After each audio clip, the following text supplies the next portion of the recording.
Ici, la voix de l'Amérique.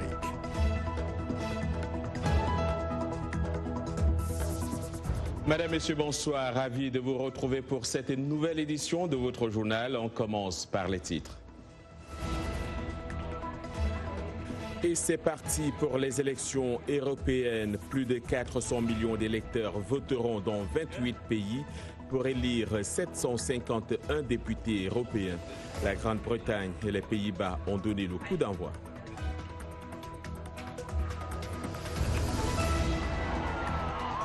Pendant ce temps, au Malawi, c'est le président sortant, Peter Mutharika, qui est en tête de la présidentielle, selon le décompte des 3/4 des bureaux de vote.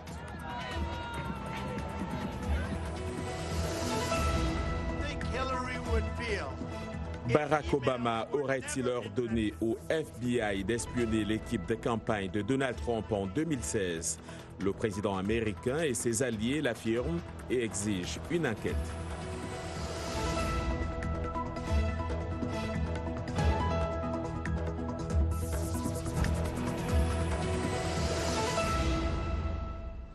Bonsoir à tous. Qui seront les prochains membres du Parlement européen? On le saura dimanche lorsque tous les pays auront voté. Mais ce jeudi, le Royaume-Uni et les Pays-Bas ont donné le coup d'envoi des élections européennes. Le vote dans ces deux pays sera scruté de près par le reste du continent pour mesurer la montée en puissance des eurosceptiques. Compte rendu, Jacques Aristide. Au total, plus de 400 millions d'électeurs dans 28 pays voteront jusqu'à dimanche pour élire 751 députés européens. Au Royaume-Uni, le climat est plombé par le Brexit, qui monopolise les débats politiques. Il y a des élections européennes très importantes aujourd'hui. J'espère donc que les citoyens réfléchiront attentivement et voteront.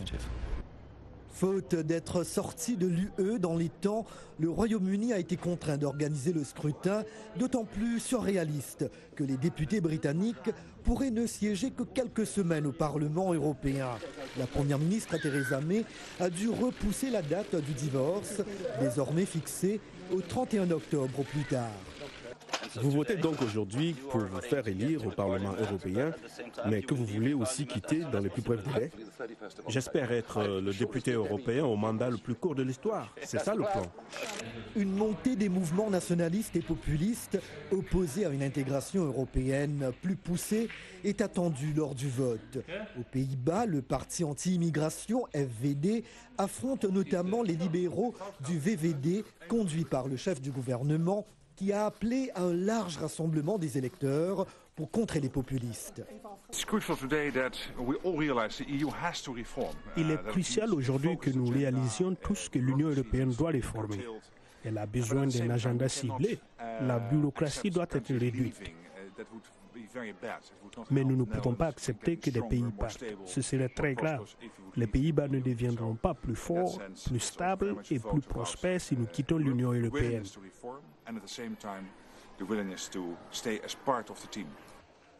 Demain, ce sera au tour de l'Irlande et de la République tchèque. Les résultats ne seront annoncés officiellement qu'à partir de dimanche soir, lorsque tous les pays de l'Union européenne auront fini de voter.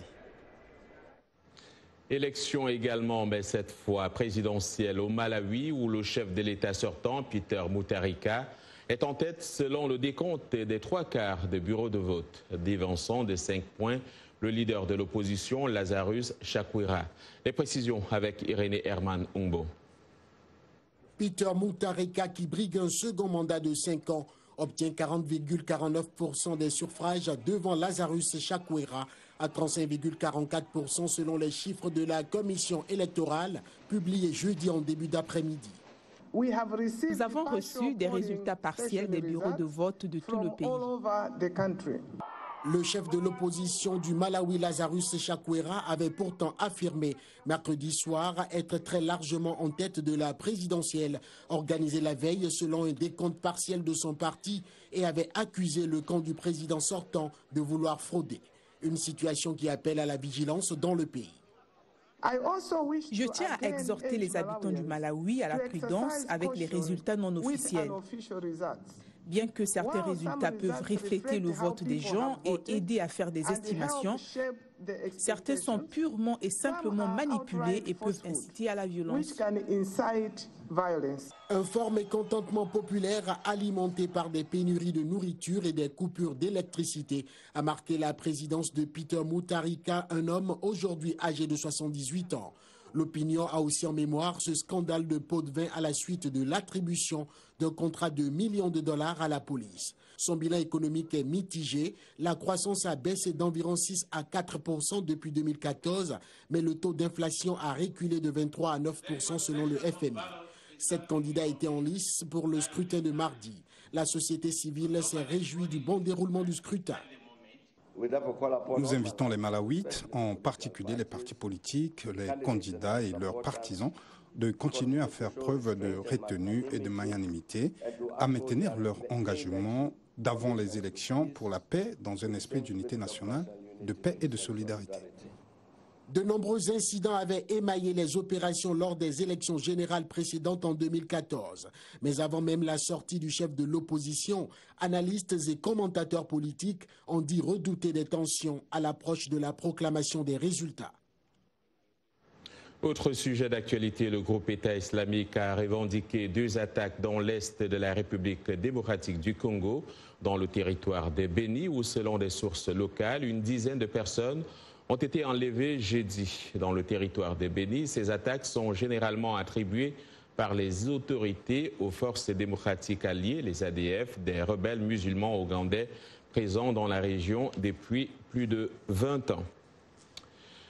Restons en RDC, où les financements secrets dans le pays étaient au centre d'une rencontre organisée hier ici à Washington par le Centre africain de l'Atlantic Council en partenariat avec Enough Project, l'ONG de Century fondée par George Clooney qui combat la corruption en Afrique centrale. Y a présenté les conclusions de son rapport détaillant comment l'ex-président de la RDC, Joseph Kabila, et ses alliés ont manipulé le secteur financier du pays en leur faveur et ce que cela signifie pour le nouveau président Félix Tshisekedi et le peuple congolais. L'ancienne ministre française Ramayat, senior fellow à l'Atlantic Council, a modéré les échanges. Elle est au micro d'Arzuma Compaoré. Contexte actuellement post-élection présidentielle avec l'arrivée d'une nouvelle équipe gouvernementale, ce rapport éclaire de manière crue les pratiques de l'ancien régime, mais surtout donne des pistes et des recommandations pour combattre ces pratiques-là, assainir le système financier congolais et permettre à l'économie de repartir sur de bonnes bases. C'est une question pas seulement de climat d'affaires, de climat des affaires, les affaires ne supportant pas la corruption, c'est aussi une question de droits de l'homme, de droits de l'homme et de la femme congolaise, parce que cet argent appartient aux Congolais, il faut le leur rendre. Il ne s'agit pas, et c'est ça qui est intéressant, d'un rapport commandité depuis l'extérieur, c'est un rapport, selon les révélations qui ont été faites par les auteurs, c'est un rapport qui a été inspiré des travaux, des réflexions, des recommandations des Congolais eux-mêmes qui connaissent ces pratiques sur le terrain. Et donc, effectivement, il faut non seulement les soutenir, les protéger, mais il faut aussi, pour la communauté internationale, suivre les recommandations. Parce que maintenant, il s'agit pour les États-Unis, pour l'Europe, mais aussi pour la Chine et pour d'autres partenaires de la RDC de coopérer pour empêcher ce type de pratiques. Les droits de l'homme sont-ils respectés au Togo? Un rapport semble répondre par la négative publié par la Ligue togolaise des droits de l'homme. Ce rapport fait état d'une recrudescence des cas de violation des droits humains dans le pays. Les faits collectés et présentés dans le document couvrent une période de 8 mois allant d'août 2018 à avril 2019, date des dernières manifestations contre le pouvoir. Président de la Ligue togolaise des droits de l'homme, Maître Célestin Agbogan, évoque le sujet dans un entretien accordé à VOA Afrique. Je vous propose de l'écouter. Il est au micro de Yacouba Ouedraogo.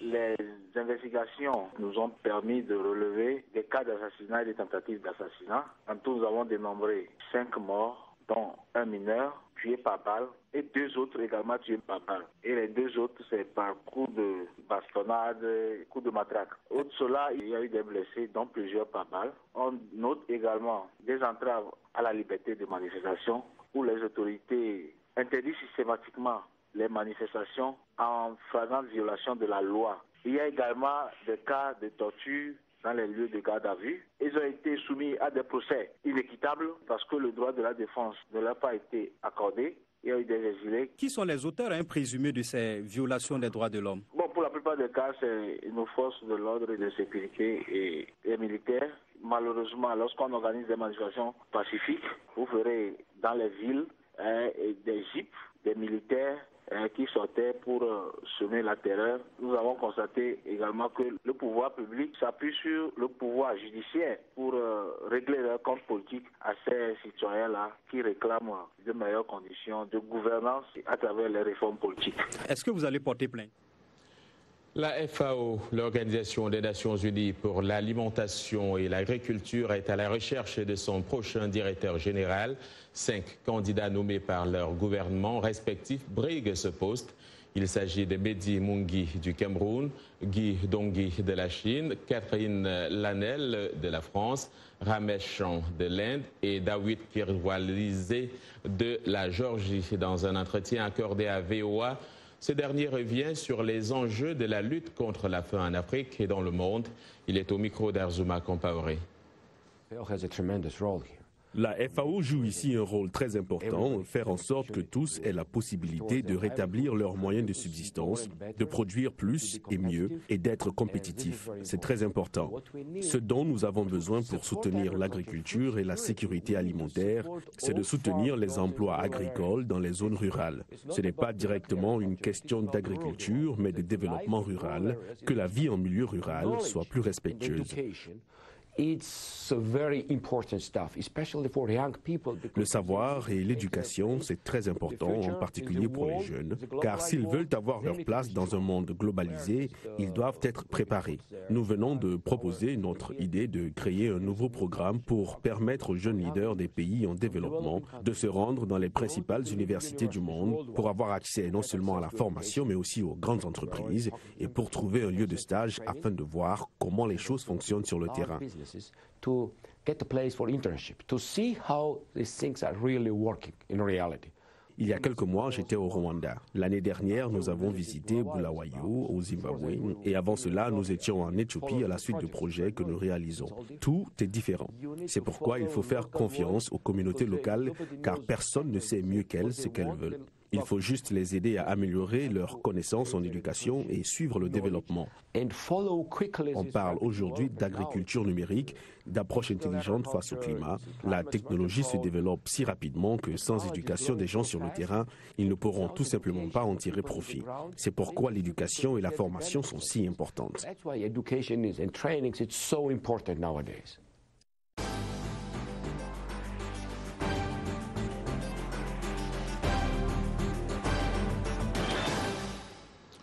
La tension verbale est loin de faiblir dans les relations Téhéran et Washington. L'Iran n'est en aucun cas disposé à discuter avec les États-Unis tant que Washington ne change pas d'attitude vis-à-vis de la République islamique. C'est ce que déclare Keyvan Khosravi, porte-parole du Conseil suprême de la sécurité nationale iranien. Téhéran et Washington ont rompu leurs relations diplomatiques en 1980, mais la situation s'est considérablement détériorée depuis que le président Trump a dénoncé l'accord de Vienne sur le nucléaire iranien. À l'approche de l'élection présidentielle de 2020 ici aux États-Unis, le président Donald Trump et ses alliés multiplient les accusations selon lesquelles son prédécesseur Barack Obama aurait ordonné au FBI d'espionner sa campagne de 2016. C'est ce que le président appelle le Spygate, une expression devenue familière lors des rallyes de Trump. Le mois dernier, le chef de l'exécutif américain a réitéré ses appels à enquêter sur les enquêteurs. Et la semaine dernière, le ministre de la Justice a lancé un examen de la décision des agences de renseignement d'enquêter sur les liens présumés entre la Russie et la campagne de Trump. Reportage Patsy Witakwazura, récit Morgan Guiriec. How do you think Hillary would feel if emails were never invented? Tout au long de la campagne présidentielle 2016, Donald Trump appelait à une mobilisation contre sa rivale démocrate, Hillary Clinton. 3 ans plus tard, le slogan a évolué. Mais après son investiture, le mandat de Trump a rapidement été entaché par l'enquête de Mueller sur l'ingérence russe dans sa campagne. Le rapport Mueller a conclu que l'équipe de Donald Trump n'avait pas coopéré avec la Russie pour s'immiscer dans les élections américaines. En revanche, il s'est gardé de déterminer si le président avait fait obstruction à la justice au cours de l'enquête, donnant ainsi aux démocrates un motif pour de nouvelles investigations. Depuis la publication du rapport Mueller, Trump dénonce ce qu'il qualifie de Spygate, affirmant que l'administration Obama avait un espion dans sa campagne. Le Spygate est devenu un thème récurrent dans ses meetings, notamment en Pennsylvanie. Maintenant, nous les tenons. Ils espionnaient notre campagne.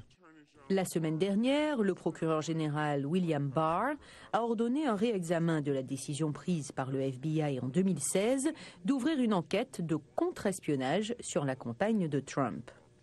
Si nous sommes inquiets de l'influence étrangère, pour la même raison, nous devrions nous demander si des représentants du gouvernement ont abusé de leur pouvoir pour faire pencher la balance de leur côté. Je ne dis pas que c'est arrivé, mais je dis que nous devons vérifier cela. Certains analystes estiment qu'il s'agit d'une stratégie de Trump visant à renforcer le soutien de son électorat. Ce que sa base aime chez lui, et depuis le début, c'est qu'il est combatif face à la tradition. Il est juste combatif sans relâche. Alors oui, ils vont enquêter sur les enquêteurs, et franchement, ça ne sera pas bon pour lui. Ce mois-ci, le directeur du FBI, Chris Wray, a déclaré qu'il ne considérait pas la surveillance approuvée par le tribunal comme de l'espionnage, ajoutant qu'il n'avait aucune preuve que le FBI avait illégalement mis en surveillance la campagne de Trump. Vous regardez Le Monde aujourd'hui.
Le Monde aujourd'hui sur VOA Afrique, les titres de cette seconde partie de votre journal. En RDC, du sang neuf dans la riposte contre Ebola. Les Nations Unies et l'OMS ont de nouveaux représentants dans le pays pour mener à bien le combat.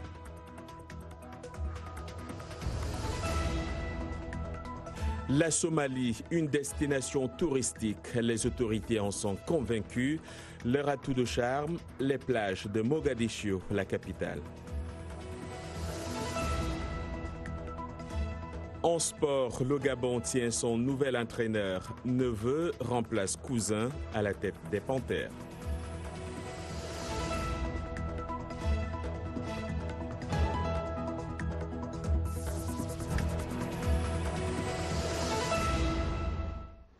Commençons par la RDC où les Nations Unies ont nommé un coordinateur de l'intervention d'urgence contre l'épidémie d'Ebola.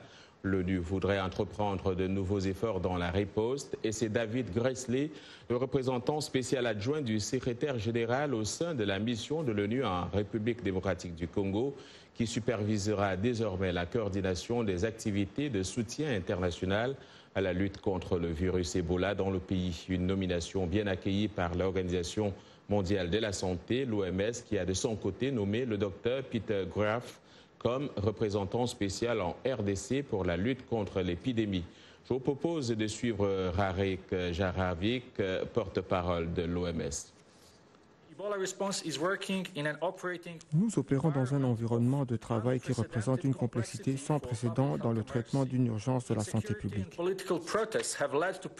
L'insécurité et les protestations politiques ont mené à des perturbations périodiques dans nos efforts pour combattre cette maladie.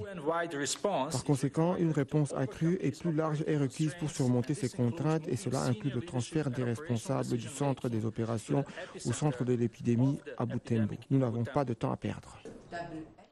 L'épidémie qui sévit depuis août 2018 a déjà tué plus de 1200 personnes et touché plus de 1650. Selon le ministère de la Santé, de nouveaux cas sont signalés et la résistance de la population s'est aussi accrue.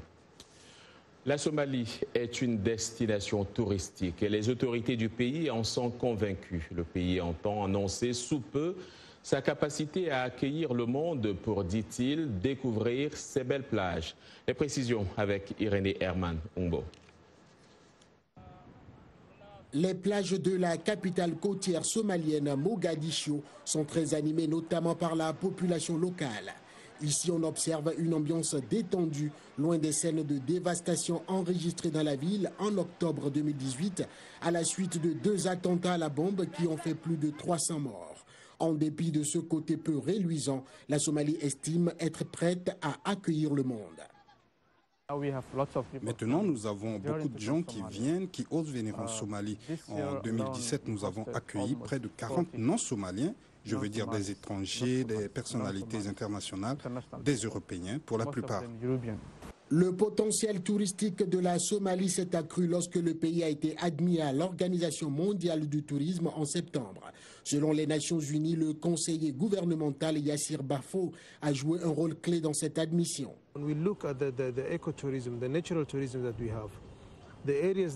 Lorsqu'on regarde l'écotourisme, le tourisme naturel que nous avons, les zones que les touristes peuvent visiter, comme les plages, la Somalie a le plus long littoral d'Afrique qui fait face à l'océan Indien.